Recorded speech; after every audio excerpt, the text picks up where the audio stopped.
یہ ویڈیو ہماری پیاری سی سبسکرائبر سکینہ کو ڈیڈیکیٹ کی جاتی ہے۔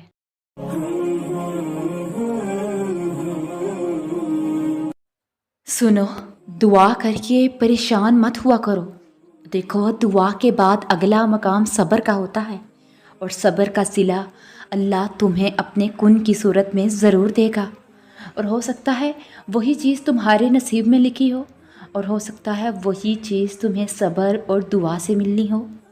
اور سنو، اللہ سب سے بڑا ہے، ہر چیز سے بڑا ہے، ہر اس چیز سے بڑا ہے جس سے آپ کو خوف آتا ہے، ہر اس مشکل سے بڑا ہے جس کا آپ شکار ہیں، اور ہر اس پریشانی سے بڑا ہے جو آپ کو درپیش ہے، ہر اس بیماری سے بڑا ہے جو ابھی آپ کو لاحق ہے۔ وہ ہر چیز سے بڑا ہے۔ اسے پکاریں، وہ آپ کی سنے گا، وہ آپ کو جواب دے گا، وہ آپ کے خوف، مشکلات، پریشانیوں، بیماریوں، ہر چیز سے بڑا ہے۔ وہی ان سب کو دور کرے گا۔ اس کو پکار کر تو دیکھیں۔ نماز کے لیے کھڑے ہونے سے پہلے یہ سب چیزیں دماغ میں لائیں، اور پھر سوچیں کہ میرا اللہ تو اس سب سے بڑا ہے، اور اس سوچ کے ساتھ نماز پڑھیں۔ پھر انشاءاللہ آپ کی نماز میں بہتری بھی آئے گی۔ اور دیکھو، زندگی میں کوئی ایسا غم ضرور ہونا چاہیے جو آپ کو بار بار کھینچ کر آپ کے رب کے سامنے لا کھڑا کرے۔ ایسی تکلیف جس کا مرہم صرف رب کے پاس ہو، اور ایسا درد جس پر صرف رب ہی یاد آئے۔ اور سنو، اتنے مہربان رب سے کبھی مایوس مت ہونا، وہ جلد ہی تمہاری سب دعاؤں پر کن کہے گا۔ اور سنو، اللہ تمہیں اتنا نوازے گا کہ تم یہ بھی بھول جاؤ گی کہ آزمائش کا دکھ کیا ہوتا ہے۔ اور سنو، کبھی تمہارا ایمان احد پہاڑ کی طرح مضبوط، اور کبھی مکڑی کے جال کی طرح کمزور ہوگا۔ تم نے کسی بھی حال میں تھکنا نہیں ہے، بس کوشش کرتے رہنا ہے، ہر روز، ہر وقت، ہر لمحہ۔ نماز پڑھنی ہے، حال میں چاہے دل کرے یا نہ کرے۔ تلاوت کرنی ہے، چاہے دل راضی ہو یا نہ ہو۔ اذکار کرتے رہیں، چاہے جتنے بھی مصروف ہوں۔ نفسانی خواہشات کے پیچھے چلنے سے بچانا ہے خود کو۔ اللہ سے جڑنے کی ہر لمحہ کوشش کرنی ہے۔ شیطان کو ہرانے کی ہر روز، ہر لمحہ کوشش کرنی ہے۔ اور سنو، کبھی اللہ سے اس طرح دعا بھی تو کیا کرو نا کہ الہی، ایسے معجزے کی منتظر ہوں میں جس سے میری نم آنکھوں میں خوشی کے موتی چمکے۔ تیرے کن کہنے کی منتظر ہوں یا ربی۔ تو ہی جانتا ہے فقط میری کفیت، میں نے صرف تیری خاطر صبر کیا ہے، ہر اس بات پہ جس نے میری روح کو چھلنی کیا۔ تو جانتا ہے نا کہ تیری اس گناہگار بندی کو تجھ سے بہت محبت ہے۔ مجھے اس پہ ثابت قدم رکھنا میرے رب۔ میرے اعمال بہت بڑے ہیں، مگر میں تجھ سے دور نہیں ہونا چاہتی، تجھے کھونا نہیں چاہتی۔ بے شک تجھ سے دور ہو کر تیری نافرمانی کر کے میں خسارے میں رہوں گی۔ میں تیری پناہ چاہتی ہوں یا ربی، ہر اس چیز، انسان اور اعمال سے جو مجھے تجھ سے دور کرنے والا ہو، اور میں تیری پناہ چاہتی ہوں جہاں مجھے کوئی رنج نہ ہو۔ اور دیکھو، جب تمہیں انسانوں سے خطرہ محسوس ہونے لگے، چاہے زندگی کا یا چاہے اپنے سکون کا، پھر بس تم ذرا سا رک جانا اور یہ دعا مانگنا: ربنا آتنا من لدنک رحمۃ وہیہئ لنا من امرنا رشدا۔ ربنا آتنا من لدنک رحمۃ وہیہئ لنا من امرنا رشدا۔ اور دیکھو، کبھی کبھار تمہارے قدم اس طرف بڑھتے ہیں جہاں تم جانا نہیں چاہتی، لیکن تمہارا اللہ تمہیں وہاں پہنچا رہا ہوتا ہے جہاں تمہاری دعا قبول ہونے والی ہوتی ہے۔ اور یقین رکھو، ہر مشکل ایک خوبصورت انجام کی طرف لے جا رہی ہے۔ اور سنو، سورۃ ملک میں ارشاد ہے کہ اللہ پہ یقین رکھنا انسان کو بہت سارے غلط فیصلوں سے بچا لیتا ہے۔ اور سنو، دعا کرتے رہا کرو، دیکھنا ایک دن تمہاری کہانی کن فیکون پر ختم ہوگی انشاءاللہ۔ اللہ کر دے گا رحم تم پر، تمہیں وہ سب بہاریں واپس مل جائیں گی جو کھو چکی ہیں۔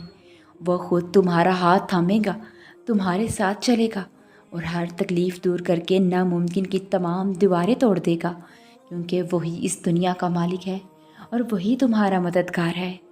اور یاد رکھو، مایوس تو وہ ہوتے ہیں جن کو رب پر یقین نہیں ہوتا، اور مایوس وہ ہوتے ہیں جن کا ایمان کمزور ہوتا ہے، اور مایوس وہ ہوتے ہیں جو ڈر جاتے ہیں دنیا سے۔ سنو، تم ایسے لوگوں میں نہ ہونا۔ ہمیشہ اس بات کو یاد رکھنا کہ تمہاری مصیبتوں سے تمہارا رب بہت بڑا ہے۔ لا تحزن ان اللہ معنا، غم نہ کرو، بے شک اللہ ہمارے ساتھ ہے۔ اور سنو، اس طرح دعا مانگا کرو کہ اے اللہ مجھے اتنا صبر دے کہ میرا دل ہر حال میں مطمئن رہے۔ اللہ مجھے اتنا مضبوط بنائے کہ مجھے کوئی توڑ نہ سکے۔ اے اللہ مجھے اتنا قریب کر دے کہ کسی اور کی مجھے ضرورت ہی نہ پڑے۔ اللہ مجھے اپنی اتنی محبت دے کہ کسی اور کی محبت کے لیے نہ ترسوں۔ اللہ مجھے دنیا کی اتنی سمجھ عطا کر دے کہ میں تیرے ہر فیصلے پر راضی ہو جاؤں۔ اے اللہ تو مجھے اتنا نواز دے کہ میں کسی کا محتاج نہ رہوں۔ اللہ مجھے اپنی یاد میں اتنا مشغول کر دے کہ مجھے کسی کی یاد نہ ستائے۔ اے اللہ مجھے اپنا قرب اتنا عطا کر کہ مجھے دنیا کی چاہ نہ رہے۔ آمین ثم آمین یا رب العالمین۔ اور سنو، تم برا گمان نہ رکھو۔ دیری کا مطلب یہ نہیں ہے کہ وہ تمہیں عطا نہیں کرے گا، وہ تمہیں ضرور عطا کرے گا اور بہترین بنا کر بہترین وقت پر عطا کرے گا۔ اور سنو، حضرت یوسف علیہ السلام جانتے تھے کہ سب دروازے بند ہیں، لیکن پھر بھی وہ بند دروازوں کی طرف دوڑ پڑے اور اللہ نے ایک ایک کر کے سب دروازے کھول دیے۔ تو اگر کبھی تمہیں لگے کہ دروازے بند ہیں تمہارے لیے، تو جان لو کہ تمہارا اور یوسف علیہ السلام کا خدا ایک ہی ہے۔ اور میری دعا ہے کہ اللہ ہر اس انسان کو سکون دے جو اپنی حالت کسی کو بتا نہیں سکتا۔ اور تم جانتی ہو، جب اللہ کو کسی کا مانگنا پسند آ جائے تو وہ ہر روز اسے اپنے در پر بلاتا ہے۔ اس کا رونا سن کر بھی وہ مسکراتا ہے، کیونکہ وہ جانتا ہے کہ تم اس پر یقین رکھتے ہو۔ اس کی محبت پر بہت مان ہے تمہیں، اسی لیے تو اس کے حضور دامن پھیلا کر روتے ہو۔ اور جانتی ہو، جب اللہ تمہاری دعائیں سننے کے باوجود عطا کرنے میں دیری کیوں کرتا ہے؟ کیونکہ وہ چاہتا ہے کہ تمہیں کچھ دیر اور خود کو مناتا ہوا دیکھ سکے۔ قبولیت کی تو وہ پہلے ہی ٹھان چکا ہوتا ہے، بس تمہیں سننے کے لیے وقت بڑھا دیتا ہے۔ تو پھر اسے مناتے رہو نا، کیا پتہ تمہارا منانا ہی اسے پسند آ جائے اور وہ تمہیں تمہاری چاہ سے نواز دے۔ اور یاد رکھنا کہ معجزے صبر مانگتے ہیں اور تقدیر شکر کرنے والوں کی بدلتی ہے۔ اور سنو، ہو سکتا ہے جو تم نے کھویا ہے اللہ بہت جلد وہی بہترین کر کے تمہیں واپس کر دے۔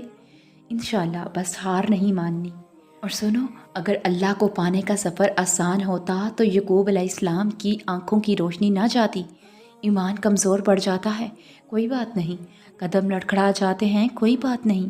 دل گھبرا جاتا ہے تو کوئی بات نہیں۔ رونا بھی آتا ہے مگر کوئی بات نہیں۔ مگر اس سب کے بعد بھی تمہارا بھروسہ نہیں ٹوٹنا چاہیے۔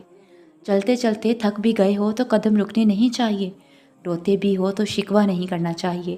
اور یہیں پہ اللہ کو اس کے پیارے بندے ملتے ہیں، وہ جو سفر کرتے رہتے ہیں، وہ جو گر کر بھی بھٹکتے نہیں۔